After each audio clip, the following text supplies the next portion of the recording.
2004, 2009 ఈ అనుభవాలు రీత్యా తర్వాత ఓటమి ఎరుక్కుండా హ్యాట్రిక్ కొట్టడం అంటే అందులో రూరల్లో 100 రాజకీయాలు ఉంటాయి, 100 గ్రూపులు ఉంటాయి. ఎలా మేనేజ్ చేయగలుగుతారు? గ్రూపులు లేవు. మా వాసు గారు ఇక్కడే ఉన్నారు కదా, నాకు గ్రూపులు ఉండవు. నాకు అందరూ సమానమే. వాడు మేడలో ఉన్నవాడా, మెద్దెలు ఉన్నవాడా, గుడిసెలో ఉన్నవాడా, ఎస్సీయా, బీసీయా, పాకలో ఉన్నవాడు నాకు సమానం. అందరూ సమానమే. పేదవాడే నాకు టాప్ ప్రయారిటీ. మర్చిపోను, వృత్తిదారు టాప్ ప్రయారిటీ. నా మనస్తత్వం వీళ్ళందరికీ తెలుసు. నేను కోపడ్డా ఎలా ఉంటుందంటే మళ్ళీ వెంటనే భుజమే చేస్తాను. కోపం ఉండదు నాకు, కోపడాల్సిన అవసరం లేదు. ఏదైనా పార్టీ డెవలప్మెంట్ మీద ఏదైనా తేడాలు వస్తేనో ఏంటో ఇదని ఇసుకుంటే ఆ ఇసుకుతాలు కూడా కాసేపోయి అందరినీ భుజమే చేసి తీసుకెళ్తా. అభిమానంగా మాట్లాడతాను. ఇంట్లో మనిషిలాగా ఉంటారు. ఇప్పుడు నా ఇంట్లో ఉన్న స్వేచ్ఛ ఇంకో నాయకుడి దగ్గర ఉంటుందా? నా ఇంట్లో స్వేచ్ఛ ఉంది. ఈ మధ్య కాస్త ఆరోగ్య రీత్యా కొంత టైం సర్దుబాటు చేసుకుంటున్నాను. లేకపోతే ఏముంది, ఎవరు వచ్చినా నాకు బార్లా తెలుసుకుంటాను. నా ఫోన్ నేనే ఎత్తాను. మీరు చూస్తున్నారు కదా, 95% ఫోన్ నేనే ఎత్తుతా.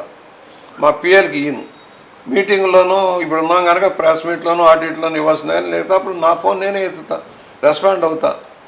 పార్టీ క్రమశిక్షణ ముఖ్యం. ఇప్పుడు నేను క్రమశిక్షణ సంఘ సభ్యుడిగా చేశాను, జనరల్ సెక్రటరీగా చేశాను. అనేక ఇబ్బందులు ఉన్న చోట, గ్రూప్ రాజకీయాల చోట పనిచేసి శ్రీకాకుళంలో వర్గపోరు ఉండేది, ప్రకాశం జిల్లాలో వర్గపోరు ఉండేది, కృష్ణా జిల్లా కూడా మీరు కృష్ణా జిల్లా. నేను తెలంగాణలో పనిచేశాను, రాయలసీమలో పనిచేశాను, ఇక్కడ పనిచేశాను. విశాఖపట్నం ఏరియా ఏజెన్సీ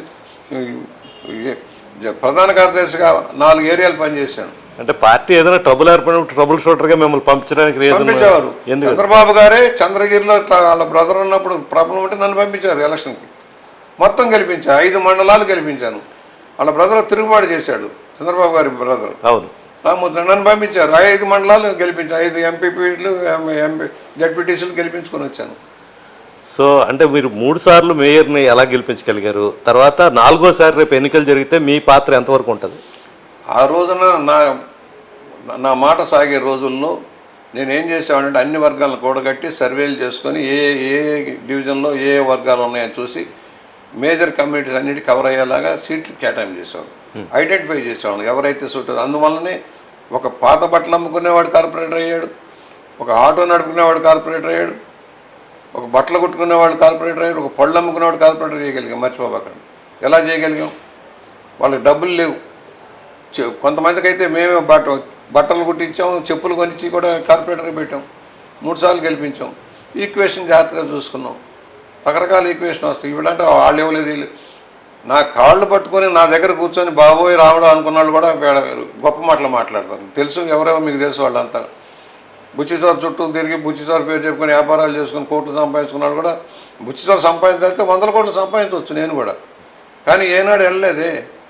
ఇప్పుడు ఎలక్షన్ ఖర్చు పెరిగా కానీ డబ్బులు అవసరం, లేకపోతే అప్పటిదాకా నాకు డబ్బులు అవసరం. చన్నీళ్ళు వెన్నీళ్ళు కొట్టుకుపోయేవాడిని. ఆస్తులు అమ్ముకుంటా పోయి ఎందుకు పోయింది? 60 ఎకరాల మాగానే ఎందుకు పోయింది? హైదరాబాద్లో విలువైన స్థలాలు 3 స్థలాలు ఫిల్మ్నగర్లో ఇక నేను సినిమా రంగంలో ఉన్నప్పుడు తీసుకున్న స్థలాలు పోయినాయి, ఇక్కడ భూములు పోయినాయి. ఒక ఎలక్షన్కి ఒకటి అమ్మేశారు.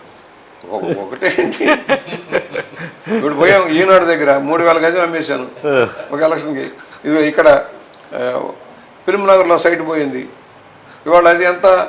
నేను ఇచ్చింది 40,000కి అమ్మాను. ఇవాళ 3 లక్షలు ఉంది గజం.